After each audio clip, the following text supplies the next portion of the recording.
Indray mbava kosa eo amin'ny vaovao samihafa misongadina eo tontolon'ny fitandronan'ny filaminana ary misy hatrany ezaka izay ataon'ny zandarimariam-pirenena momba hitandronana izay filaminana izay nisy vokatra izay azo taorian'ny fiaraha-miasan'ny zandarimariam-pirenena sy ny fokonolona. Jiolahy mpamaky trano ary no saron'ny zandarimariam-pirenena tany Anjozorobe. Ny 7 septambra lasa teo dia tokantrano iray mpiompiako gasy no tafiana andian'ny Jiolahy misy avalo tao Andriampamaky distrikana Anjozorobe. Rehefa niditra tao an-trano ireo Jiolahy dia nanapoka basy avy hatrany mba mitahorana ny tompo-trano. Norobain'ireo Jiolahy ny entana samihafa amin'ny totaly 5 tapitrisa ariary, ahitana firavaka volamena, solosaina ary fitaovana elektrônika maro. Nandray ny andraikina noho ny fikarohana ireo olon-dratra ny zandary niaraka tamin'ny fokonolona. Ny 3 septambra no tratra tao amin'ny fokotany Anjomakely distrika Manjakandriana ireo olon-dratsy. Sarina ihany koa ny bala nampiasain'izy ireo nandritry ny fanafiana. Valo ireo tratra. Mariana fa mateny amin'ny toeram-pitsaboana ny iray tamin'ireo Jiolahy, ny iray kosa dia efa nigadra Antsefa sy Antanimora, natolotra ny fampanoavana androany ny fitolahy. Nandeha ny investigation fikarohana rano sinemana zany.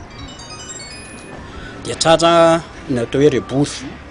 Io zany raha indany an'ilay dalo, marihako etony eto, efa imbalo migadra izy io, dia efa tany Antsefa, efa tany Antanimora.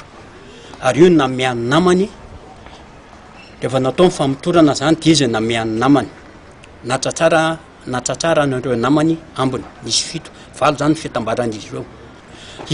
Izy rehetra ireo dia nanaiky fa nanao an'io acte io ary nanonona hoe zankely ny tanabasy kalaky dia irivo ireo no tanabasy dia any amin'ireo mibasy dia leo valo eo nisy anankiray maty.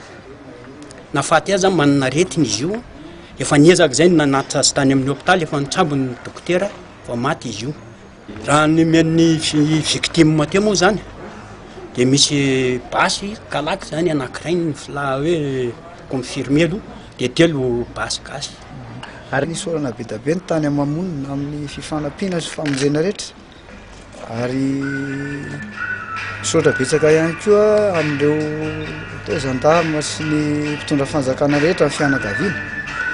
Satria nisy voasambotra dalo ary dalo tena anisan'ny hoe mampitahotra.